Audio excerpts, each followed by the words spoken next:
ये पेपर आपके लिए इसका जो क्वेश्चंस हैं आपके नेट गेट और अदर कॉम्पिटिटिव एग्ज़ाम्स के लिए भी इम्पोर्टेंट हो जाते हैं, क्योंकि ये टॉपिक वहाँ पर भी इंक्लूडेड है।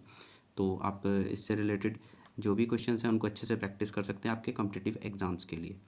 IIT जेम्स का भी एंट्रेंस एग्ज़ाम होता है, ये MSc के लिए, उसमें भी ये टॉपिक इंक्लूडेड है, तो वहाँ के लिए भी ये इम्पोर्टेंट है। ठीक है स्टूडेंट्स, तो अभी हम स्टार्ट करते हैं इसका सॉल्यूशन। और कुछ स्टूडेंट्स की ये था कि अभी जो है अपना आंसर्स की भी मैच करनी थी, तो आंसर की भी मैच कर सकते हैं यहाँ से। चलिए स्टार्ट करते हैं इसका सॉल्यूशन।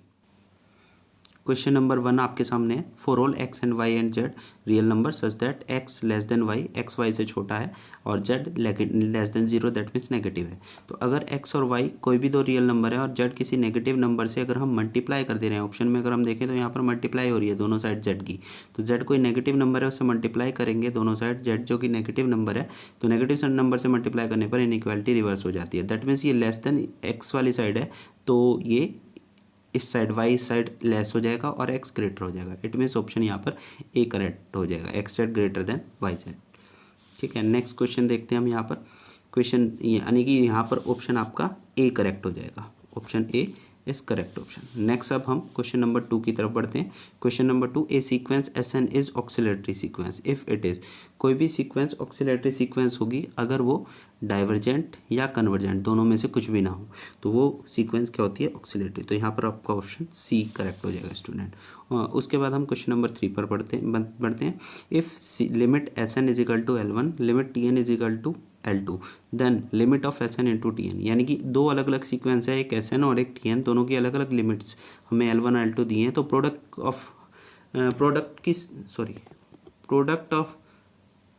प्रोडक्ट की जो सीक्वेंस बनेगी उसकी लिमिट दोनों की अलग अलग लिमिट की प्रोडक्ट के इक्वल होगी। That means limit of SN into TN किसके इक्वल होगा, L1 इंटू L2 के। इट मीन्स यहाँ पर ऑप्शन आपका डी करेक्ट हो जाएगा स्टूडेंट।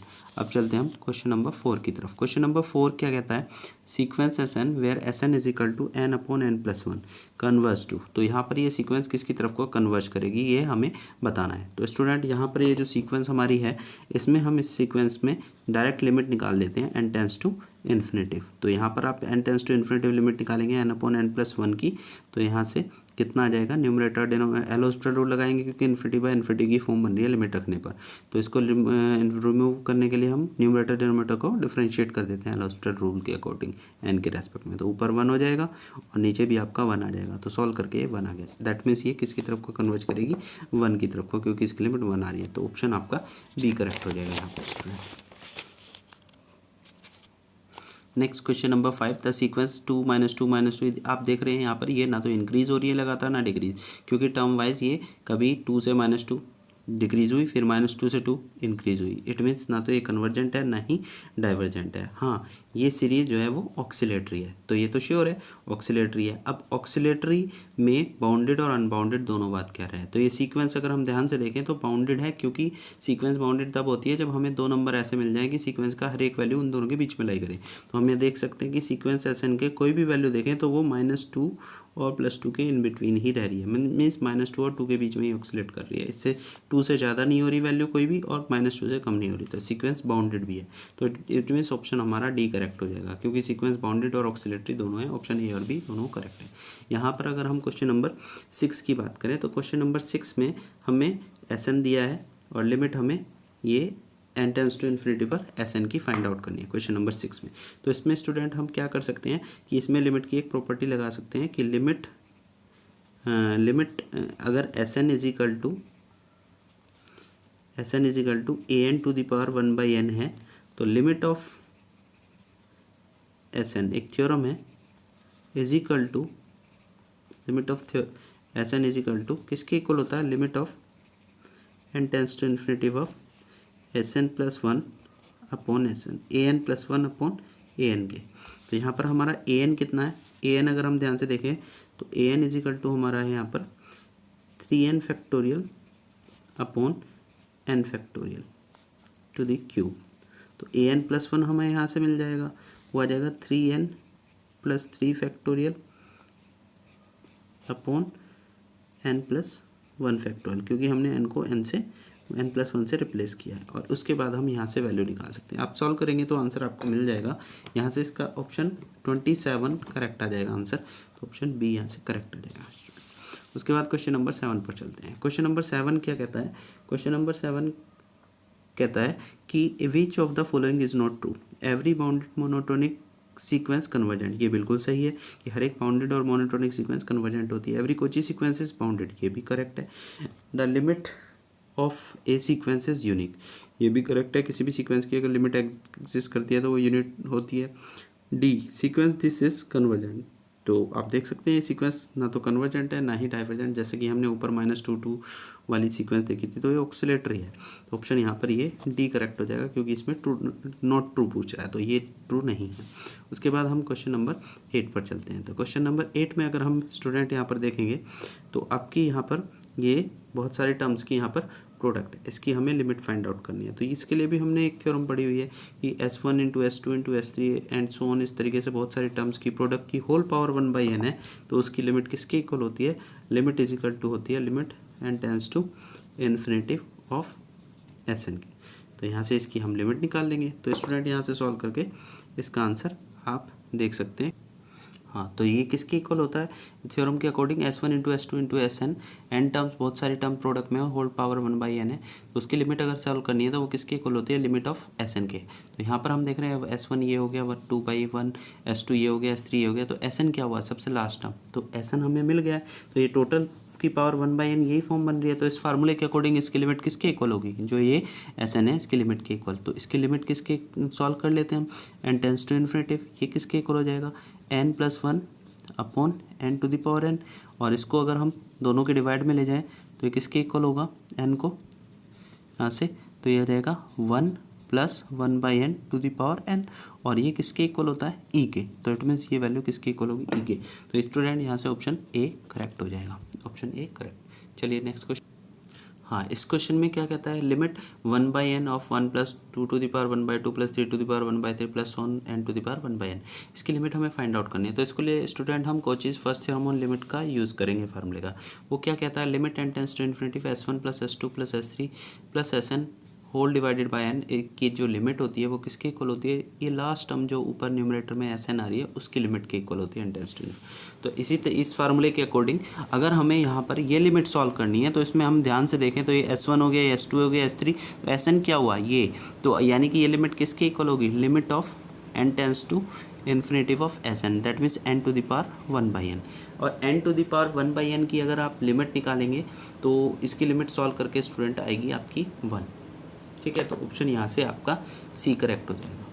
ठीक है, ये लिमिट कैसे सॉल्व करनी है इसको आप डायरेक्ट भी याद रख सकते हैं, अदरवाइज आपने इंडिटरमिनेट फॉर्म चैप्टर पढ़ा होगा, उससे आप सॉल्व कर सकते हैं। कि मान लीजिए इसकी लिमिट हमने y कंसिडर कर ली, तो क्यों यहाँ पर n टेंड्स टू इन्फिनिटिव रखने पर फॉर्म इन्फिनिटिव पावर 0 बन रही है, तो इस फॉर्म में हम इसको लिमिट को y कंसिडर कर लेंगे और दोनों साइड लॉग कंसिडर ले लेंगे। तो जैसे ही हम लॉग लेंगे तो ये क्या आ जाएगा? लॉग की प्रॉपर्टी से पावर मल्टीप्लाई में आ जाएगी और ये log n आ जाएगा = log y। ठीक है, अभी यहाँ पे हम इसकी लिमिट सॉल्व करेंगे, बट ये n टेंड्स टू इन्फिनिटिव रखने पर ये वैल्यू 0, और यहाँ रखेंगे log n की प्लेस पर इन्फिनिटिव, तो log इन्फिनिटी की वैल्यू इन्फिनिटिव होती है। तो 0 × इन्फिनिटिव इंडिटरमिनेट फॉर्म है, इसलिए n को इसके डिवाइड में ले जाएंगे जिससे कि एल हॉस्पिटल रूल लग सके इन्फिनिटी फॉर्म बनने के कारण। तो यहाँ पर log n/n कर लेते हैं। तो अब ये फॉर्म इन्फिनिटी की फॉर्म बन गई है। अब इसमें एल हॉस्पिटल रूल लगाएंगे, क्योंकि इन्फिनिटी की फॉर्म बन गई है, तो लिमिट में हम एल हॉस्पिटल रूल लगाकर सॉल्व कर सकते हैं। एल हॉस्पिटल रूल क्या कहता है? न्यूमरेटर का डिफरेंशिएशन कर दीजिए।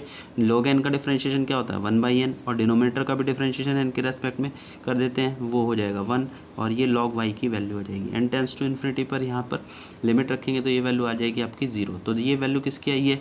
ये वैल्यू स्टूडेंट आई है हमारे यहाँ पर log y की वैल्यू आई है। बट हमें क्या चाहिए था यहाँ पर? इसकी लिमिट, ये वैल्यू, यानी कि ये वैल्यू किसके इक्वल हमने मानी थी? y के। दैट मीन्स ये लिमिट यानी कि y की वैल्यू चाहिए। तो log y 0 है, तो यहाँ से y कितना आ जाएगा? y = e⁴, that means 1। तो इसलिए ये लिमिट सॉल्व करके 1 आएगी, तो ये ऑप्शन आपका सी करेक्ट हो जाएगा। चलिए नेक्स्ट क्वेश्चन नंबर 10 पर चलते हैं। क्वेश्चन नंबर 10 में ये कहता है कि the sequence Sn where S1 = 2, Sn = this 1 factorial + 1/2 factorial + so on. तो ये जो हमें सीक्वेंस दी है ये कैसी सीक्वेंस है? इंक्रीजिंग है, डिक्रीजिंग है, बाउंडेड है? तो स्टूडेंट यहाँ पर आप यहाँ पर देख सकते हैं ये सीक्वेंस जो है वो इंक्रीजिंग सीक्वेंस है। इंक्रीजिंग कैसे है आप चेक कर सकते हैं। इसकी एस एन मतलब ये 1 से लेकर यहाँ तक की टर्म है तो एस एन हो गया, और एस एन प्लस 1 आप निकाल सकते हैं, तो उसमें ये सारी टर्म सेम रहेगी, बस एक टर्म और ऐड हो जाएगी। यहाँ पर n-1 फैक्टोरियल की जगह पर n+1 फैक्टोरियल आ जाएगा। अब अगर आपको इंक्रीजिंग चेक करना है या डिक्रीजिंग है या चेक करना है तो एस एन में से आप एस एन प्लस 1 या एस एन प्लस 1 में से एस एन माइनस कर दीजिए। एस एन प्लस 1 में से जैसे ही एस एन माइनस करेंगे तो ये आपका सॉल्व करके ये वैल्यू बचेगी, एन फैक्टोरियल आएगा सॉरी यहाँ पर। तो यहाँ पर ये वैल्यू सॉल्व करके 1 इसमें से एस एन प्लस 1 में से एस एन माइनस करेंगे तो ये 1/n फैक्टोरियल आपका बचेगा, जो कि पॉजिटिव वैल्यू है। पॉजिटिव मीन्स ग्रेटर देन 0, और ये ग्रेटर देन 0 है, that means S N plus 1 minus S N 0 से बड़ा है, it means S N plus 1 greater हुआ एस एन से, यानी कि नेक्स्ट टर्म ग्रेटर है। तो इट मीन्स ये सीक्वेंस कैसी हुई, इंक्रीजिंग हुई। तो ये बात तो श्योर है सीक्वेंस इंक्रीजिंग है। अब ये बाउंडेड है या नहीं, अगर आप ध्यान से देखें तो n टेंस टू इन्फिनिटी जैसे हम रखेंगे तो ये सम कहाँ तक जाएगा, अभी तक ये n-1 फैक्टोरियल तक था, अगर n टेंस टू इन्फिनिटी तक जाएंगे तो ये सम आगे तक बढ़ता चला जाएगा। और ध्यान से देखें तो ये इनफाइनाइट सीरीज़ का सम बन जाएगा। ये कुछ इस तरीके से 1 + 1/1 factorial plus 1/2 factorial plus 1 so on चलता रहेगा। और ये आप जानते हैं ये किसके इक्वल होता है, ई के, e⁻x की सीरीज़ होती है ये। अगर यहाँ पर x² x³ हो तो यानी कि ये वैल्यू किसकी होगी, ई के इक्वल होगी। और ई आप जानते हैं किसके बीच में लाई करता है, 2 और 3 के बीच में। तो इसका मतलब ये जो टोटल सीरीज़ है इसकी ये मैक्सिमम ई वैल्यू रख सकती है, और ई की वैल्यू 2 और 3 के इन बिटवीन होती है। इट मीन्स ये सीरीज़ जो है वो सीक्वेंस जो है वो क्या हुई, बाउंडेड हुई, क्योंकि इसमें मैक्सिमम अपर बाउंड 3 बन रहा है। तो इसलिए ये सीक्वेंस इंक्रीजिंग प्लस बाउंडेड दोनों हो जा रहा है। तो आंसर यहाँ पर 10th का बी करेक्ट हो जाएगा। उसके बाद नेक्स्ट क्वेश्चन पर चलते हैं।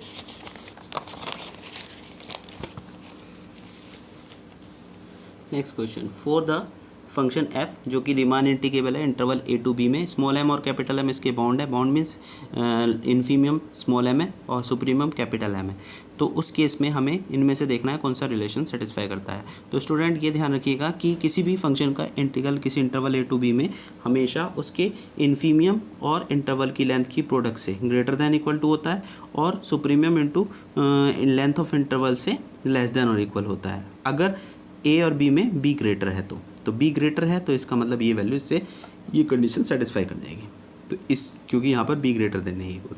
बट इसके साथ साथ आपको देखना है एक और ऑप्शन यहाँ पर दे रखा है कि a लेस देन b है, तो a लेस देन b हो जाएगा तो जस्ट स्टूडेंट यहाँ पर आपकी इनइक्वालिटी चेंज हो जाएगी, क्योंकि उस केस में b माइनस a नेगेटिव हो जाए, और नेगेटिव होती है आप जानते हैं इनइक्वालिटी रिवर्स हो जाती है, तो ये रिवर्स हो जाएगी। इट मीन्स ये भी करेक्ट है, जस्ट इसका रिवर्स है इसलिए।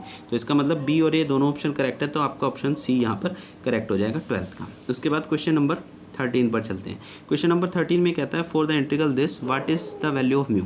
म्यू टेस्ट के अकॉर्डिंग इसकी वैल्यू बतानी है। तो यहाँ पर आप देख सकते हैं कि यहाँ पर फंक्शन तो बाउंडेड है, 1 और इन्फिनिटी के बीच में कुछ भी वैल्यू रखने पर ये इंटीग्रल जो फंक्शन जो इंटीग्रल के अंदर है वो इनफाइनाइट वैल्यू नहीं बन रहा है, यानी कि फाइनाइट है। तो फंक्शन फाइनाइट है और लिमिट इनफाइनाइट है। तो अगर एक लिमिट इनफाइनाइट है और फंक्शन फाइनाइट है यानी कि बाउंडेड है, तो उस केस में जो इंटीग्रल है वो आपका फर्स्ट काइंड इम्प्रॉपर इंटीग्रल होता है। फर्स्ट काइंड इम्प्रॉपर इंटीग्रल के लिए आपको कन्वर्जेंसी या डाइवर्जेंसी चेक करने के म्यू टेस्ट लगाते हैं। म्यू टेस्ट के लिए आपको मैंने ट्रिक बताई हुई है कि आपको म्यू कैसे चूज़ करना है। म्यू चूज़ करने का तरीका होता है डिनोमीटर में जितने भी एक्स की हाईएस्ट पावर कॉमन आकर बाहर निकाली जा सकती है वो निकाल लीजिए, और जो पावर अपोन में दिखाई देगी वही आपका म्यू की वैल्यू होगी। तो यहाँ से आप 1/3 पावर कॉमन पहले ही देख रहे हैं एक्स की, यहाँ से भी कॉमन ले लेंगे एक्स की पावर 1/2, तो ये आपका पावर मल्टीप्लाई में ऐड हो जाएगी। तो एक्स की पावर 1/2 + 1/3, तो आपका म्यू मिल जाएगा कितना, 1/2 + 1/3। तो इसको आप सोल्व करेंगे तो 5/6 आ जाएगा। इट मीन्स यहाँ से आंसर ये करेक्ट हो जाएगा। उसके बाद अब आते हैं इस पर, द इंटीग्रल ऑफ दिस। तो इसका इंटीग्रल जो है ये कन्वर्जेंट होगा या इंटीग्रल ये डाइवर्जेंट होगा, ये हमें चेक करना है। देखिए आपको अगर टेस्ट याद है तो बेटर है, अगर टेस्ट आपको याद नहीं है तो मैं आपको सीधा सा तरीका भी बताता हूँ। आप सिंपल इसे इंटीग्रेट कर लीजिए। जैसे ही आप इंटीग्रेट करेंगे, अगर इंटीग्रल की वैल्यू इनफाइनाइट आती है तो ये डाइवर्जेंट हो जाएगा, इनफाइनाइट या माइनस इनफाइनाइट आती है और फाइनाइट आती है तो ये कन्वर्जेंट हो जाएगा। तो जब हम इसे इंटीग्रेट करेंगे तो इसका इंटीग्रल 2 × √1 - x आ जाएगा। अब इसमें आप जब लिमिट रखेंगे 0 to 1, upper limit lower limit, तो कुछ भी रखने पर इनफाइनाइट नहीं बनेगा। इसका मतलब ये सीरीज क्या, ये इंटीग्रल क्या होगा, कन्वर्जेंट होगा। तो ऑप्शन ये 14 का ए करेक्ट हो जाएगा। नेक्स्ट क्वेश्चन देख लेते हैं यहाँ पर 15th question, if F Riemann integral, F function define है इंटरवल a to b से r में, बाउंडेड फंक्शन है तो और p पार्टीशन है, ठीक है। देन हमें ये बताना है कि LPF की limit norm p tends to 0 अगर हम लेते हैं तो वो किसके इक्वल होती है। तो ये तो सीधा सीधा फार्मूला है डरबॉक्स फार्मूले से, ये इंटीग्रल LPF का अगर हम लिमिट निकालते हैं तो वो लोअर रीमान इंटीग्रल के इक्वल होती है। लोअर रीमान इंटीग्रल ये आपका होगा जिसमें a में नीचे बार दिखाई दे रहा है, तो ये लोअर रीमान इंटीग्रल, यानी कि ऑप्शन बी करेक्ट हो जाएगा 15 का। 15 का क्वेश्चन नंबर 16 की बात करते हैं। The radius of convergence of power series this, इस पावर सीरीज़ की रेडियस ऑफ कन्वर्जेंसी हमें यहाँ पर बतानी है। तो सीरीज़ की कोई भी सीरीज़ है, इनफाइनाइट सीरीज़ है, पावर सीरीज़ है, उसकी कन्वर्जेंसी, रेडियस ऑफ कन्वर्जेंसी पता करने का फार्मूला क्या होता है, हेडमर्ट फार्मूला है, उसके अकॉर्डिंग हम लिमिट फाइंड आउट कर सकते हैं। तो इसके लिए रेडियस ऑफ कन्वर्जेंसी फाइंड आउट कर सकते हैं। तो उसका फार्मूला क्या है कि अगर कोई सीरीज़ हमारे पास an z⁴n है पावर सीरीज, तो उसकी रेडियस ऑफ कन्वर्जेंसी आपको अगर फाइंड आउट करनी है तो उसके लिए आपको un z⁴n है, तो उसकी रेडियस ऑफ कन्वर्जेंस निकालनी है। तो ये फार्मूला है रेडियस ऑफ कन्वर्जेंस निकालने का। तो un आपका ये हो गया, un+1 n को n+1 से रिप्लेस करके निकाल देंगे। उससे जैसे ही हम सॉल्व करेंगे तो आपको लिमिट निकल आएगी। लिमिट निकाल कर आप देखेंगे तो इसका आंसर डी आ जाएगा। मैं आपका डायरेक्ट ट्रिक कर दे रहा हूँ, आपको ट्रिक बता दी है, तरीका बता दिया। उसके बाद क्वेश्चन नंबर 17 पर आते हैं। क्या कहता है, in an Argand plane the equation of circle whose centre is the point 2 + 5i and radius is 3। तो आर्गेंट प्लेन में हमें ऐसे सर्कल की इक्वेशन बतानी है जिसका सेंटर हमें दिया है 2 + 5i और रेडियस दी है हमें 3। तो आप ये ध्यान रखिए कि आर्गेंट प्लेन में अगर किसी सर्कल का सेंटर z0 है और रेडियस r है तो सर्कल की इक्वेशन होती है z - z0 = r। तो z0 की प्लेस पर हमारे वैल्यू कितनी है 2 + 5i। तो ये वैल्यू अगर हम रखें इस फार्मूले में तो आपका ये आंसर बनेगा। तो इसलिए ऑप्शन यहाँ पर ये सी करेक्ट हो जाएगा। नेक्स्ट क्वेश्चन नंबर 18 पर चलते हैं। क्वेश्चन नंबर 18 कहता है the transformation w = 1/2 z + 1/2 is conformal accepted. तो ये कन्फर्मल किस पॉइंट पर नहीं होगा। तो स्टूडेंट इसके ये मेरे को क्वेश्चन रॉन्ग लग रहा है थोड़ा सा, बट जो इसमें क्वेश्चन है उसके अकॉर्डिंग तो आंसर नन ऑफ दीज होना चाहिए। क्यों? क्योंकि ये बेसिक कंसेप्ट है कि w = f(z) कोई ट्रांसफॉर्मेशन है तो वो एनालिटिक होती है किन पॉइंटों के अलावा, एक्सेप्ट द पॉइंट, वो पॉइंट जिन पर फंक्शन का डेरिवेटिव 0 होता हो। तो यहाँ पर अगर हम फंक्शन का डेरिवेटिव करेंगे, ये f(z) हमारा है और इसका अगर हम डिफरेंशिएशन करेंगे z के रेस्पेक्ट में, तो आप देख सकते हैं वो 1/2 आएगा और 1/2 कभी भी 0 नहीं हो सकता। यानी कि कोई भी ऐसा पॉइंट नहीं है जिसे हमें रिमूव करना हो, ये सभी पॉइंटों पर एनालिटिक है। तो इसके अकॉर्डिंग तो ऑप्शन डी करेक्ट हो जाना चाहिए। बट अगर यहाँ पर 2 की प्लेस पर z हो, क्योंकि ये बुक्स में जो क्वेश्चन दिया है वहाँ पर यहाँ z है, तो अगर z है तो ऑप्शन आपका ए करेक्ट होना चाहिए। अब देखते हैं कि यूनिवर्सिटी से क्या कंसिडर करती है, क्योंकि z = +-1 अगर आंसर देती है तो उसने, यानी कि यूनिवर्सिटी ने यहाँ पर 2 की प्लेस पर z कंसिडर किया हुआ है। अदरवाइज इसका आंसर डी करेक्ट होगा। यहाँ पर 19th एक क्वेश्चन है। 19th क्वेश्चन में फंक्शन f(x) हमें डिफाइन है ऑन इंटरवल दिस, इस तरीके से दिया हुआ है कि अगर x रेशनल है तो फंक्शन की वैल्यू cos x है, इरेशनल है तो फंक्शन की वैल्यू sin x है। तो इसका जो अगर आप वैल्यू निकालेंगे फंक्शन का, मतलब लोअर रीमान इंटीग्रल पूछ रहा है और अपर रीमान इंटीग्रल की वैल्यू पूछ रहा है, तो यहाँ से आप अगर सॉल्व करेंगे तो यहाँ से सॉल्व करके आप देख सकते हैं इसका आंसर नन ऑफ दीज आएगा। ऑप्शन डी इसका करेक्ट हो जाना चाहिए। 20th क्वेश्चन की अगर हम बात करें तो 20th क्वेश्चन में फंक्शन एफ हमें ये डिफाइन दिया हुआ है, तो ये बताना है कि ये फंक्शन इनमें से क्या वैल्यू रखता है। तो इसका आंसर टोटली डिसकनेक्टेड आ जाए, डिसकंटिन्यूस आ जाएगा। तो ऑप्शन ये बी करेक्ट होगा यहाँ पर, इसका 20 का ऑप्शन बी करेक्ट होगा।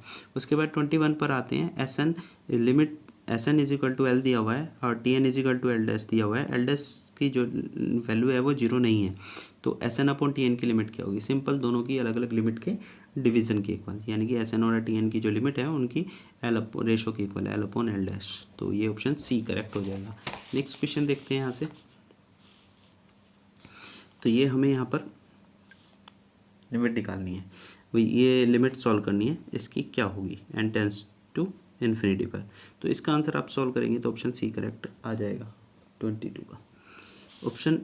नेक्स्ट करते हैं हम यहाँ पर क्वेश्चन नंबर 23 की बात। क्वेश्चन नंबर 23 में ये पूछ रहा है कि सीरीज़ जो ये सीक्वेंस है इंक्रीजिंग है, कन्वर्जेंट है या बोथ है, दोनों में दोनों ही है। तो यहाँ पर आप देखेंगे तो ये अगर हम इसको सीरीज़ को लिखना चाहें तो यहाँ पर इसे हम 1/1/2 है, तो इसे हम 1 - 1/2 करके लिख सकते हैं।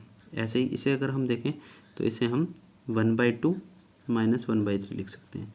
इसी तरीके से नेक्स्ट टर्म चलेगी और ऐसी टर्म ये लास्ट वाली टर्म आपकी क्या लिखी जा सकती है, 1/n - 1/n+1 लिखा जा सकता है।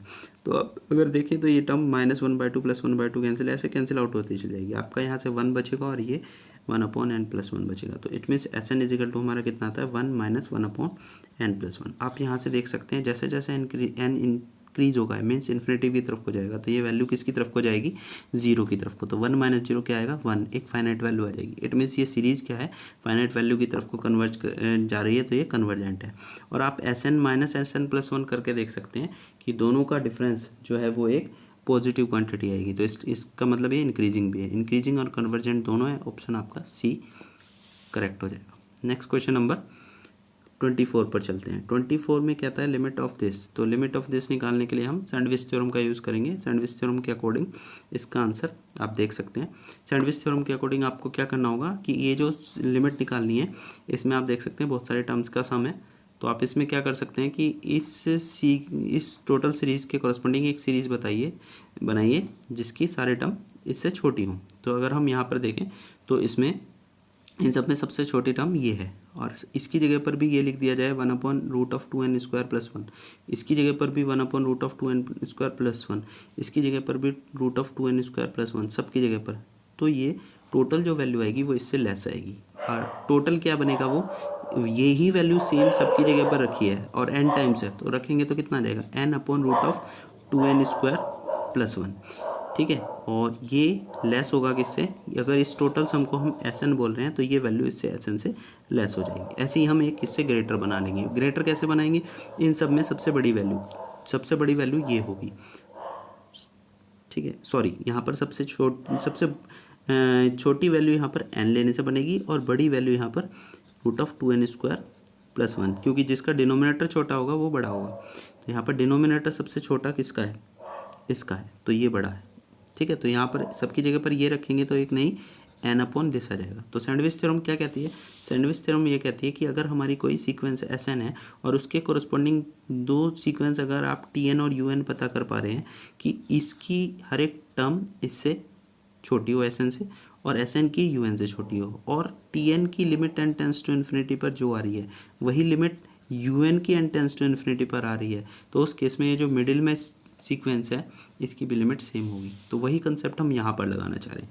ये टोटल अगर हमारा Sn है तो इसके कोरस्पॉन्डिंग हमने इसकी हर एक टर्म को देखा और उनमें से सबसे छोटी टर्म आपकी ये बनी और उसको सबकी जगह पर प्लेस करके टोटल निकाला। तो 1/√2n² + n यहाँ लिखेंगे, यहाँ पर भी लिखेंगे, यहाँ पर भी इस तरीके से। तो ये जो नई टर्म इसकी जगह पर जो ये टोटल बनेगा वो इससे छोटा आ जाएगा, क्योंकि हर एक की जगह पर उससे छोटी वैल्यू रखी है और वो सम n टाइम ऐड होगा तो n/this ये आ जाएगा। और अगर सभी की जगह पर इस बार हम इन सब में सबसे बड़ी वैल्यू रख दें, सबसे बड़ी वाली कौन सी होगी, ये वाली, क्योंकि इसका डिनोमिनेटर छोटा है। तो ये सभी की जगह पर रखेंगे तो टोटल सम क्या आएगा, ये प्लस ये n टाइम ऐड होगा सेम वैल्यू सबकी जगह पर रखने पर, तो ये टर्म आ जाएगी। तो अगर हम अब यहाँ से दो सीक्वेंस हम बना चुके हैं, यानी कि ये Tn हो गई और ये Un, अगर दोनों की लिमिट सेम आ जाती है तो इसका मतलब सैंडविच थ्योरम के अकॉर्डिंग Sn की लिमिट भी सेम होगी। तो यहाँ से हम अगर इसकी limit n tends to infinity पर निकालें तो n टेंस टू इन्फिनिटी पर लिमिट n/√2n² + n हम यहाँ से सॉल्व कर लेंगे। n टेंस टू इन्फिनिटी रखेंगे तो इन्फिनिटी की फॉर्म बन रही है, तो उसको रिमूव करने के लिए हम n की हाईएस्ट पावर नीचे से कॉमन लेकर कैंसिल आउट कर दे रहे हैं। तो ऊपर हो जाएगा 1 और नीचे n² कॉमन लिया तो कितना हो जाएगा 2 + 1/n। अब आप n टेंस टू इन्फिनिटी यहाँ पर रखेंगे तो ये वैल्यू सॉल्व करके कितना आ जाएगा 1/√2। सेम इसी तरीके से आप इसकी भी लिमिट निकालेंगे तो वो भी 1/√2 आ जाएगी। तो सैंडविच थ्योरम के अकॉर्डिंग दोनों की लिमिट सेम आ रही है, इसलिए ये लिमिट आपकी करेक्ट ऑप्शन ए हो जाएगा। ऑप्शन ए यहाँ पर करेक्ट हो जाएगा। नेक्स्ट क्वेश्चन पर चलते हैं। यहाँ ये कहता है the sequence Sn defined by this is, ये सीक्वेंस क्या है, नॉट कन्वर्जेंट, कन्वर्जेंट, डाइवर्जेंट। तो यहाँ पर आप देख सकते हैं कि ये जो सीक्वेंस है आपकी, ये सीक्वेंस कन्वर्जेंट होगी। ठीक है, आप चाहें तो इसकी लिमिट निकाल सकते हैं कि अगर हम लिमिट मानकर चलें n टेंस टू इन्फिनिटी पर Sn की कुछ तो वैल्यू होगी, मान लीजिए l है, तो अगर हम Sn n इन्फिनिटी पर कुछ भी रखने तो l की तरफ को अप्रोच कर रहा है, इट मीन्स Sn+1 की लिमिट भी n टेंस टू इन्फिनिटी पर l ही होगी। तो अब अगर हम इस टर्म में यहाँ पर दोनों side limit n tends to infinity लेते हैं तो ये वैल्यू भी किसके इक्वल हो जाएगी, l के। यहाँ पर रखेंगे तो ये कितनी हो जाएगी 4, Sn की limit n tends to infinity पर वो भी l हो जाएगी, और यहाँ पर 3 + 2l। ठीक है, इसको आप सॉल्व कर सकते हैं। सॉल्व करके जो निकालेंगे l की वैल्यू फाइनाइट आ जाएगी, फाइनाइट आएगी इसलिए ये सीरीज़ क्या हो जाएगी, कन्वर्जेंट।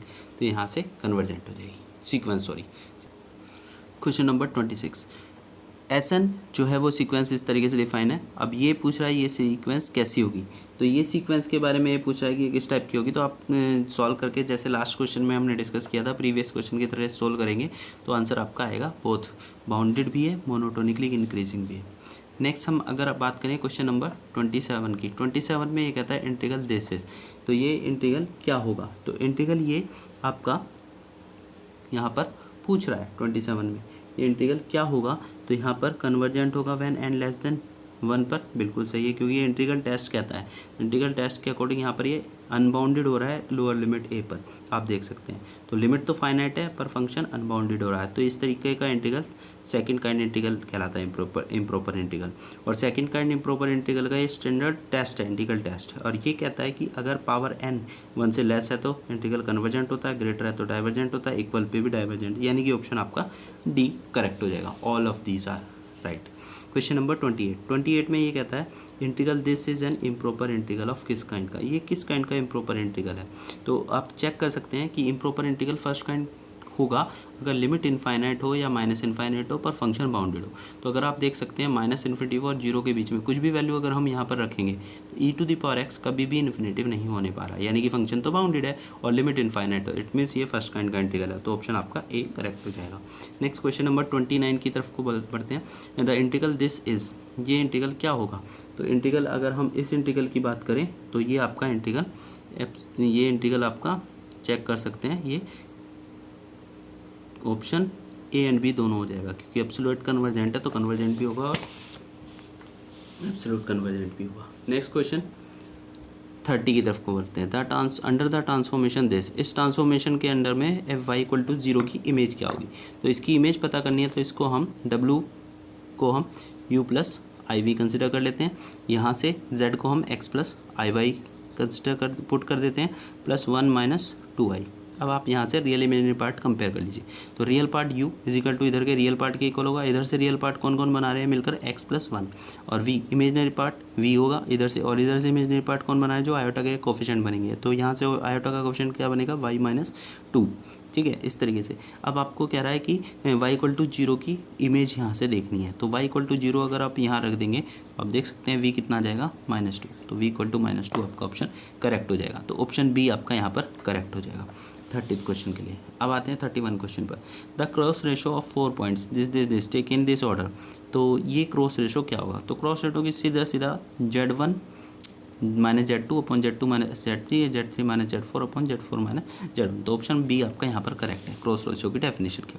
उसके बाद the inverse of a point A with respect to circle, circle के रेस्पेक्ट में Z minus c equal to r, circle के रेस्पेक्ट में ए पॉइंट का इन्वर्स पॉइंट हमें बताना है। तो उसका ऑप्शन आपका ए करेक्ट हो जाएगा, ये आपका ऑप्शन ए यहाँ पर करेक्ट हो जाता है इस तरह।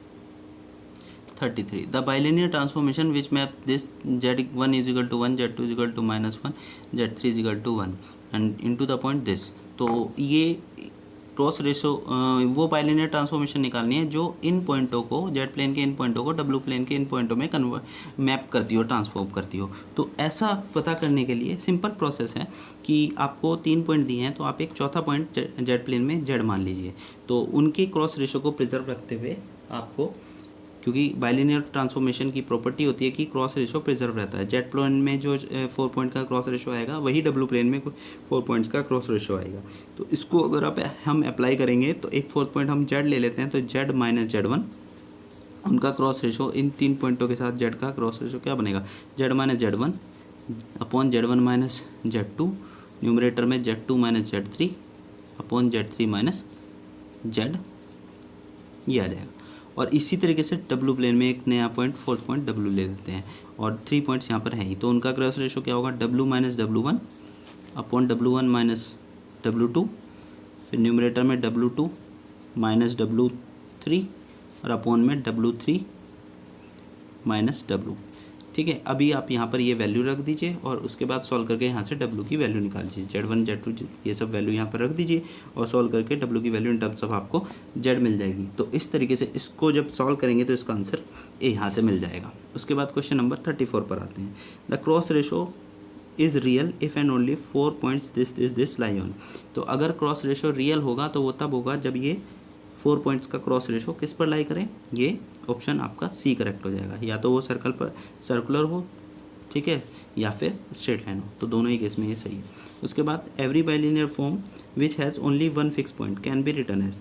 अगर कोई भी बाइलिनियर फॉर्म जिसका एक ही फिक्स पॉइंट है वो किस फॉर्म में लिखी जा सकती है, ये फार्मूला। अगर अल्फा इसका फिक्स पॉइंट है किसी बाइलिनियर ट्रांसफॉर्मेशन का तो उसको हम इस फॉर्म में लिख सकते हैं। तो इसका आंसर बी आपका करेक्ट हो जाएगा। नेक्स्ट क्वेश्चन 36 पर चलते हैं। Fix point and nature of the bilinear transformation. इस बाइलिनियर ट्रांसफॉर्मेशन का फिक्स पॉइंट निकालना है। तो फिक्स पॉइंट निकालने का मतलब कोई पॉइंट डालें तो उसकी इमेज भी वही बने, तो यानी कि जेड की इमेज जेड ही बने। तो डब्लू बराबर जो अगर जेड की इमेज बननी है तो वो डब्लू इक्वल टू होगी, तो वो भी अगर जेड ही हो जाए तो ये आ जाएगा फिक्स पॉइंट निकालने का तरीका कि डब्लू को जेड से रिप्लेस कर दो। तो Z-1 अपॉन Z+1 को जेड के इक्वल, और इसको सॉल्व कर लेंगे तो आपको सॉल्व करके जेड की वैल्यू यहाँ से आप देखेंगे तो आयोटा और माइनस आयोटा यहाँ से आ जाएगी और ये एलिप्टिक कर्व हो जाएगा। तो ऑप्शन ए यहाँ पर करेक्ट हो जाएगा। नेक्स्ट इसकी बात करें क्वेश्चन नंबर 37 की। यहाँ पर Fn = 1/n से 1 का ये क्लोज इंटरवल दिया हुआ है। Then which statement is true, इनमें से कौन सा स्टेटमेंट यहाँ पर ट्रू है ये हमें बताना है। तो इनका यूनियन क्लोज सेट होगा वो हमें बताना है। तो पहले तो यूनियन ही देख लेते हैं इनका क्या होगा। देखिए भाई यहाँ पर अगर हम ध्यान से देखें तो ये यहाँ पर हमने 1 लिया और यहाँ कहीं पर मैंने 0 ले लिया। तो ये F1 की अगर हम बात करें तो F1 सेट क्या होगा, F1 सेट क्या होगा, F1 सेट में N1 रखेंगे तो ये सिंगल एक ही पॉइंट आएगा 1। F2 की अगर हम बात करें तो F2 में क्या होगा, F2 में होगा N की जगह पर 2 रख देंगे तो F2 हो जाएगा 1/2 से 1 का ओपन इंटरवल क्लोज इंटरवल। फिर F3 निकाले तो क्या होगा, F3 में N की जगह पर 3 रख देंगे 1/3 से 1 तक का। तो इस तरीके से आता चला जाएगा। अब आप ध्यान से देख सकते हैं स्टूडेंट, F1 तो आपका ये हो गया।